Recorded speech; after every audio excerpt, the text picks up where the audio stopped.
Hello and welcome to Precon Decon, the video series where I deconstruct the pre-constructed decks of Magic the Gathering's history. In this video we're going to look at the last pre-constructed deck from new Phyrexia, which is the green-blue deck Ravaging Swarm. So let's dive in, start looking at that. So, the foil face rare is Phyrexian Swarmlord, so 4 and 2 green for a 4/4 with Infect. So, yep, this is an Infect deck.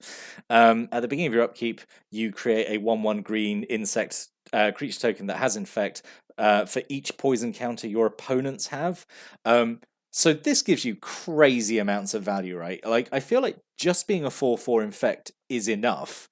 But then at the beginning of your upkeep, you are, say your opponent's got like, I don't know, 5 poison counters, just makes 5 insects that have Infect. And it's really nice, actually, this effect scales up in multiplayer because it's for every poison counter your opponents have. So if you're playing like a 4-player game and you've got like everyone on 3 poison counters, just like, yep, okay, I'll just have a bunch of insects, which are then also have Infect, which are then going to give you more poison counters, which are then going to let me make more insects that have Infect. So this is like a really, really good rare, I think, right off the bat, really strong. Yeah, really like this, like, man, just what a way to finish off new Phyrexia. This is why Phyrexia won. They had stuff like this. So we have 3 blighted agents. So 1 in a blue for a 1/1 has Infect and is unblockable. This is this is a problem to deal with. Because this is a 10-turn clock, right? Yeah, because it just swings. Is always going to just give at least 1 poison counter. There's obviously ways to buff it up. 3 of these is really, really strong, and Blighted Agent is really strong. And then 3 Glistener Elf. This was the inevitable one mana Infect creature. Single green for a 1/1 Infect. Just, oh my god, this has such a legacy because in sort of like was it maybe Vintage? It might not be Vintage, but like there is a format where you can do this and potentially get a turn 2 kill because you use Invigorate, which is a spell way back from Acadian Masks, which has an alternate casting cost of like, oh, you can let an opponent gain 3 life to give a creature +4/+4. Just like, okay, you can gain 6 life and you can gain 9 poison counters. I don't care that you gain some life. Glistener Elf is a bit alright, and again, really nice. There's 3 of them. It's really the foundation of a really good poison deck here. 2 Chained Throatseekers, 5 and a blue for a 5/5 has Infect. It can't attack unless defending player is poisoned. So this is actually, it surprised me it took until New Phyrex to do this, because I don't think it was in Mirrored and Besieged. But you have cards that start caring about whether a player is poisoned. As in, they just have poison counters on them. And I know, at the time of recording this, All Will Be One is still fairly new-ish, and it's really fun to see that like that became an archetype, the corrupted archetype, like which cares about when an opponent has 3 or more poison counters, and it's just fun looking back and seeing sort of like the foundations of that. But yeah, this drawback is hardly a drawback because by the time you cast this, your opponent definitely has a poison counter. If they haven't got a poison counter by the turn you've played this, what is happening?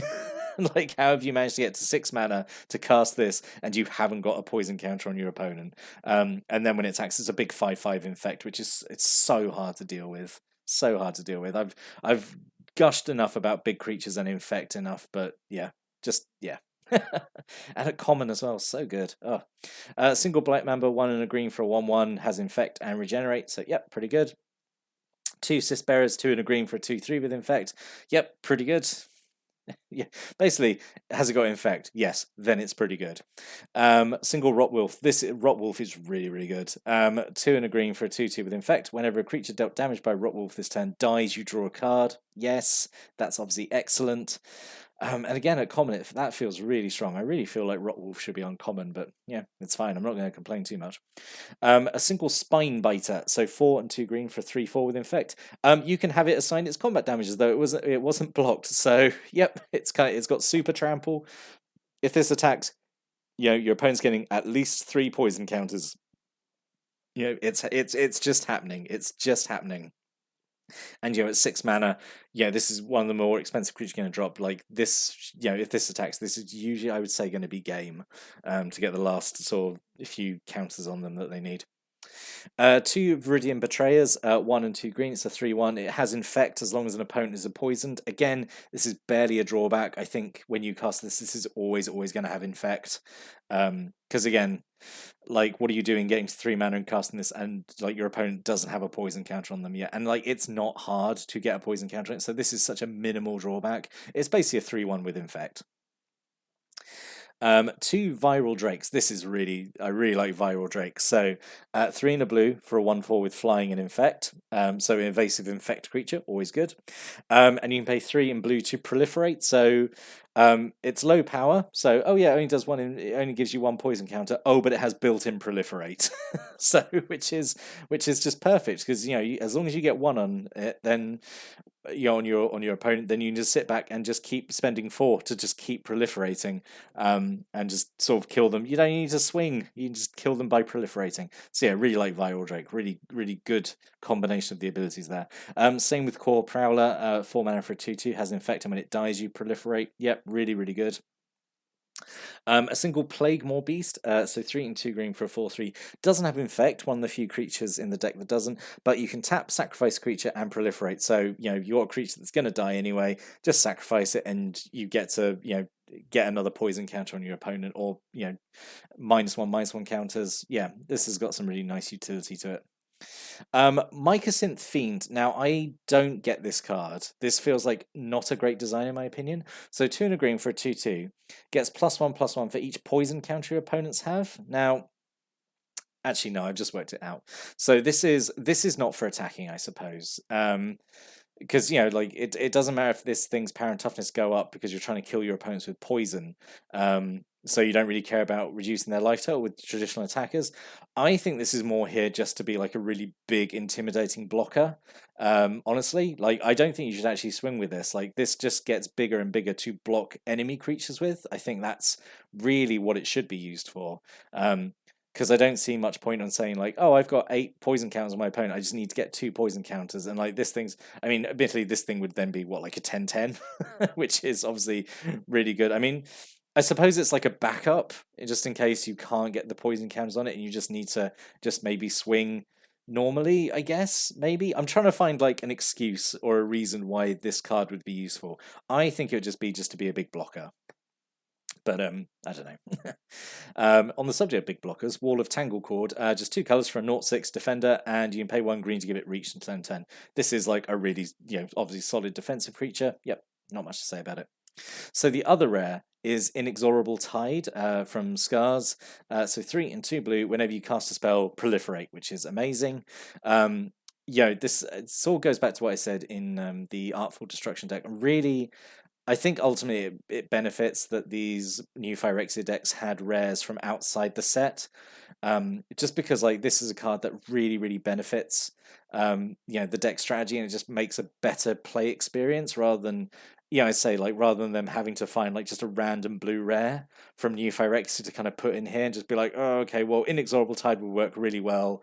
I guess we can always put that in the handout, say like, oh, you should upgrade the deck by adding Inexorable Tide. And I hope someone was just like, why don't we just add the card in? Like, we're not like, it's not a hard rule. We can break it just this once. So yeah, I'm really, really happy. Like, really good rares in this deck, honestly.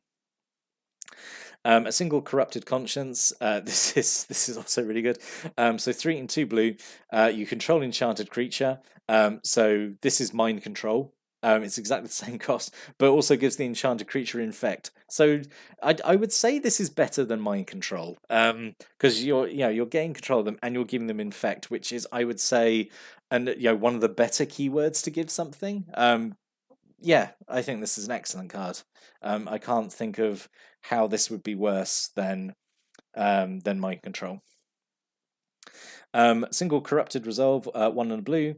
Counter target spell if its controller is poisoned, which is again so easy for this deck to do.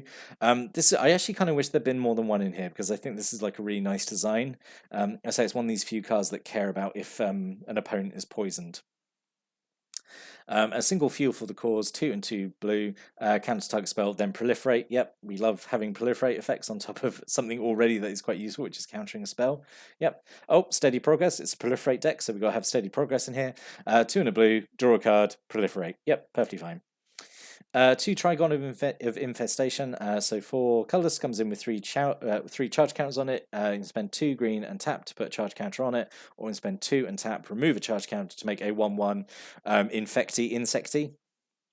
So yeah, just in case your Phyrexian Swarmlord is not making enough enough toxic bugs, you can make another one with the Trigon. Yeah, so again, like really solid card, I think. Single Contagion Clasp, just 2 mana, comes in, put a -1/-1 counter or something. 4 tap proliferate. Yep. Definitely green blue had like the sort of the best. Who'd have thought green blue would be the best infect colors? Honestly, there we were in Scars and Mirrodin, playing like green black infect, like this is amazing, and then like, oh, actually green blue infect is really strong as well. 3 leeching bites, 1 and a green instant. Target creature gets +1/+1 till end of turn. Another target creature gets -1/-1 till end of turn. So yeah, it's a removal. It's a potential 2 for 1 here because it's a removal spell, buffs up your creatures with infect. Even just giving a creature with infect like an extra +1 tough, an extra +1 power is that can win the game easy out of nowhere. So yeah, this is I was really happy there's 3 of them in here, I think. A single defensive stance. This is a bit crap. It's just a single blue aura. In charge creature gets -1/+1, and that is it. That's all it does. Like this is like a really bad card. Like, and I feel like I don't know if this is a jab, but like, yeah, this is why the Mirrans lost, because they had cards like this. But yeah, I feel like this could have been like, oh yeah, when it enters played, like draw a card, and like then have like this quite small effect. But as it is, it's just really bad. This is like like an immediate first cut from the deck, I think. And then a single naturalize for a bit of utility, and then 12 forests and 12 islands.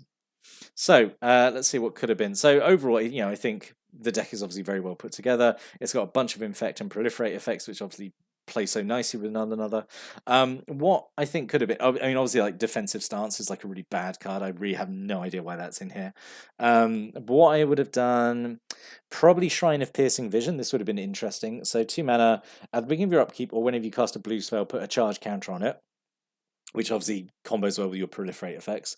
Tap, sacrifice it, look at the top X cards of your library, where X is the number of charge counters on it, put one of those cards in your hand and the rest on the bottom of your library in any order. So this, you could let this kind of just build up until, I don't know, it hits like, I don't know, 10? Easy, that could be very easy. You got so many proliferate effects. And then pop this, dig through the top 10 cards, find exactly the card you need, like Phyrexian Swarmlord, and yeah, I think that would have just been like a fun effect, have this like building up in the background.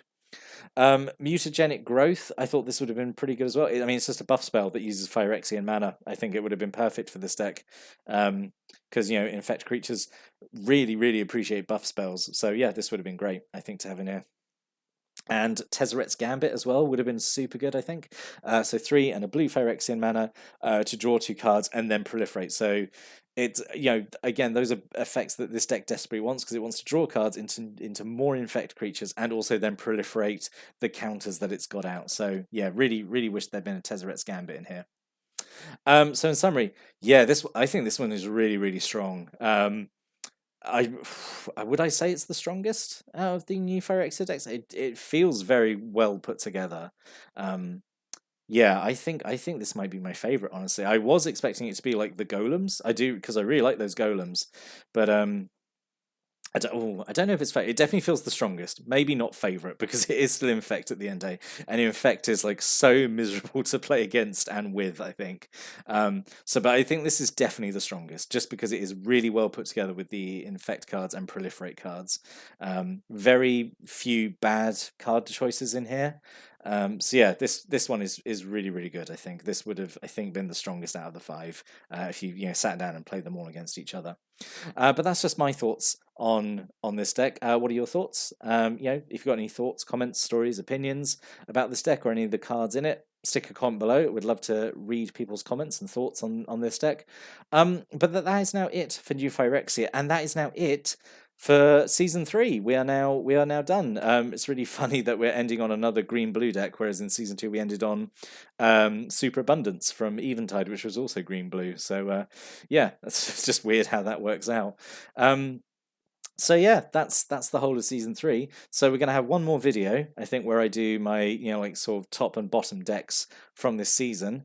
And then that'll be it. So, I just want to say, if you've been watching all of these, thank you for watching all the season 3 videos. If you have watched them all, if you haven't, go back and watch them if you want. I'm not, I'm not going to force you. I'm not your dad. But yeah, I'll see you next time for the top and bottoms of season 3. Yeah, until then, thanks for watching and listening, and have a great day.